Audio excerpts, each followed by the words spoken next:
특히 지금 면접의 중점은 변치를 합격할 자원인가 아닌가 이 부분에 중점을 두고 있습니다.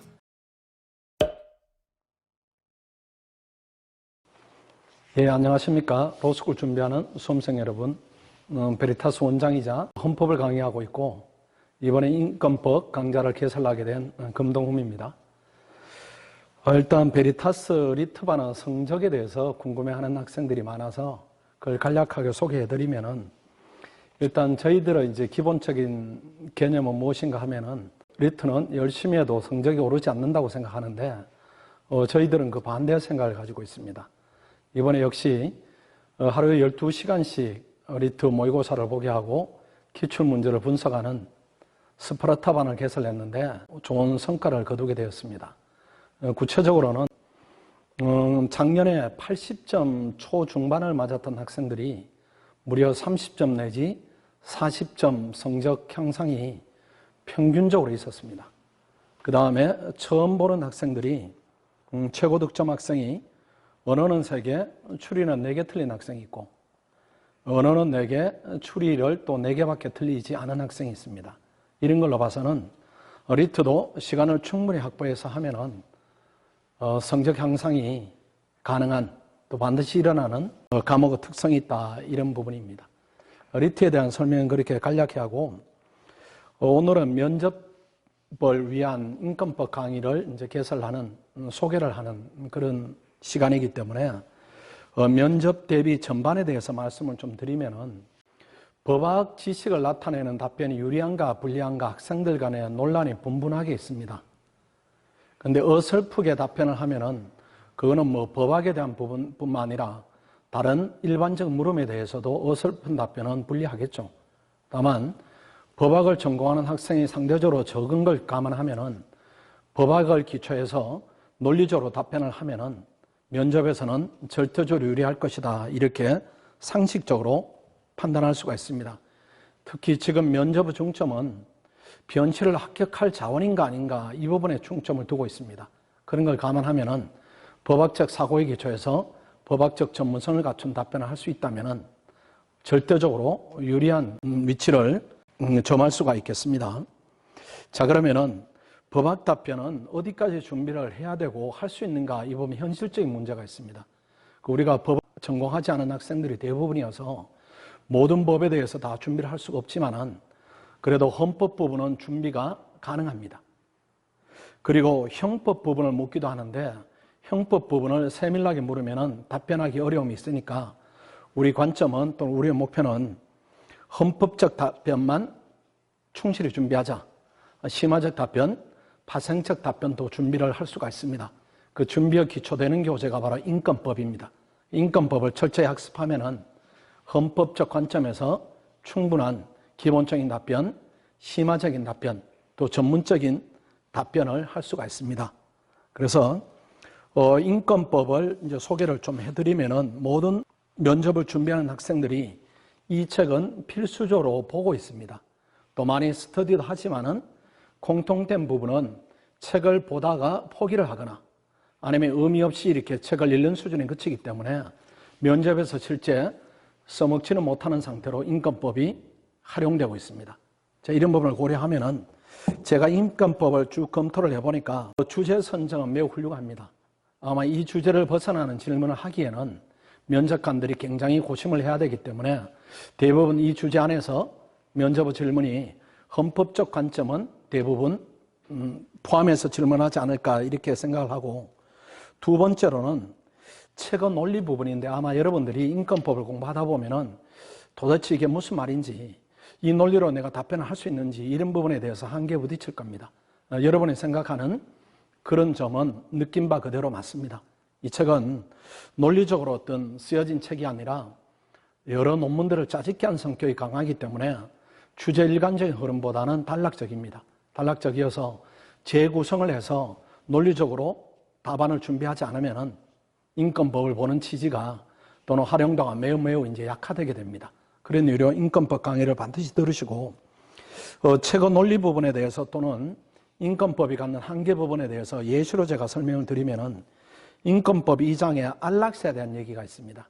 안락사에 대한 글이 있는데, 여기서 지금 물음이 인권법에서 묻고 있는 논점이 어떤 것인가 하면은 뒤에 이렇게 문제 구성이 되어 있습니다.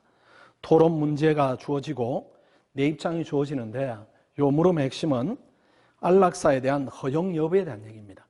안락사 찬반 논의에 대한 얘기입니다.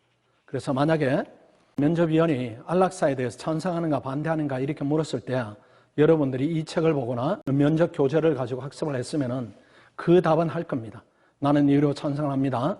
나는 이러한 이유로 반대를 합니다. 여러 가지 답은 할 수 있겠지만은 조금 더 치고 들어가는 질문, 심화적인 질문이 나오면은 여러분들이 감당을 못할 수가 있어요. 예컨대 제가 인권법 2장을 가지고 새로 정리한 논점들을 가지고 그런 심화적인 물음을 묻는다면은 안락사에 대해서 나는 찬성합니다. 이렇게 답을 한 학생이 있다면은 아마 면접위원들이 안락사 종류는 어떤 것이 있습니까? 이렇게 물을 가능성이 있어요. 안락사 종류는 소극적으로 치료를 중단함으로써 안락사를 유도하는 소극적 안락사도 있고 적극적으로 약물을 투여해서 사람을 사망하게 이르는 적극적 안락사도 있습니다. 그래서 당연히 소극적 안락사를 전제로 진행되는 말인데 이런 개념에 대한 구분이 없으면은 도대체 뭘 가지고 얘기하는가? 이 법학으로 치면은 논점의 비약이 있다. 내지는 논리의 비약이 있다. 이런 평가를 받게 되는 겁니다. 또는 두 번째로 또 예상할 수 있는 것들이 안락사를 찬성한다면은 안락사를 시행하기 위한 요건은 어떠한 요건이 있습니까? 이렇게 물을 가능성이 있어요.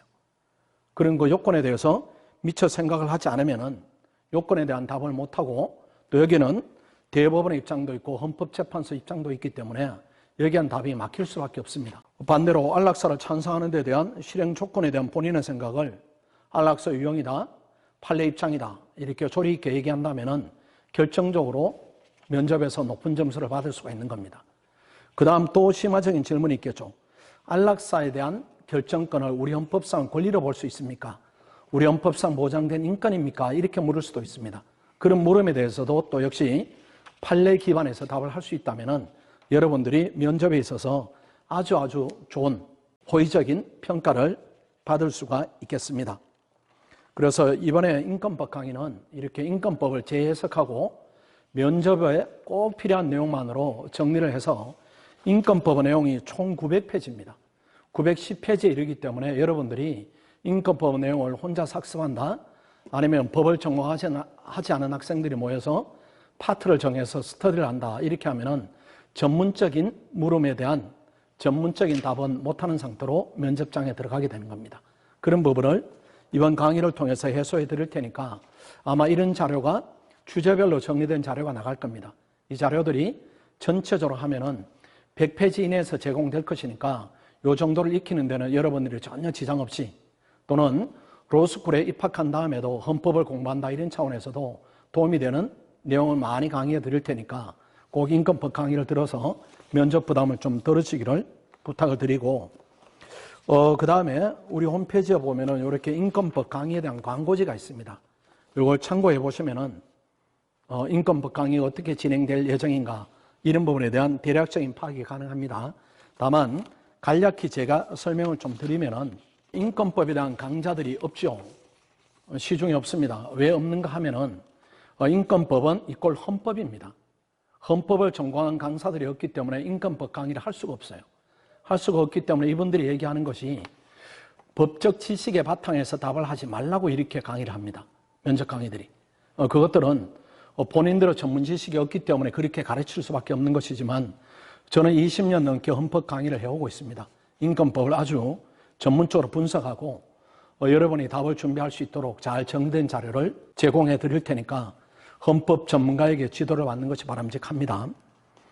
그 다음 인권법에 제시된 문제들이 있습니다. 거기에 따른 정답 제공하면 물론이고 그 문제만으로는 부족합니다. 아까 보았듯이 2장의 예를 들어서 안락사 그 인권법에 제시된 문제는 안락사에 대한 찬반 논의만 물었습니다. 그런데 제가 구성하는 답안은 안락사 유형이다. 그 다음 안락사 실행 조건이다. 그 다음 안락사에 대한 헌법적 근거이다. 이런 부분에 대한 강의를 같이 하기 때문에 또 자료를 내어드리기 때문에 훨씬 더 차별화된 답변을 여러분들이 할 수가 있습니다. 결국 인권법 내용뿐만 아니라 관련된 헌법 지식, 헌법재판소 판례도 같이 정리해드리고 알려드리기 때문에 면접에서 탁월한 경쟁력 확보가 가능합니다. 다만 제가 인권법 강의를 하고 그다음 광고를 하니까 많은 학생들이 수강료 부담을 좀 덜어달라는 요청을 많이 했어요. 그래서 종래 열흘 동안에 30만 원 이렇게 책정됐던 부분을 8월 15일까지 접수를 하면은 50% 할인하는 혜택을 특별히 드리기로 결정을 했습니다. 또 8월 20일, 8월 24일까지 접수하면은 순차적으로 수강료 부담을 덜 수가 있으니까 되도록이면은 광고지 잘 보시고 요 기간 내에 맞추어서 등록해서 경제적 부담을 덜 상태에서 공부를 하시기를 기대를 하겠습니다. 참 인권법 8판이 출간이 된다고 합니다. 아직은 출간이 안 되었는데 조만간 출간이 된다고 출판사 쪽에 연락이 왔으니까 8판으로 강의하는 게 원칙이고, 혹시라도 작년에 공부를 해서 제가 들고 있는 7판으로 공부를 하는 학생이면은 그대로 오십시오. 새로운 책을 사지 마시고 7판 가지고 오시면은 제가 개정된 부분을 정리해서 드릴 테니까 별도로 불필요하게 8판 개정판을 구입할 필요는 없겠습니다. 오늘은 인권법 강의에 대해서 이 정도로 안내를 해드리고 또 실제 강의실에서 뵙도록 하겠습니다.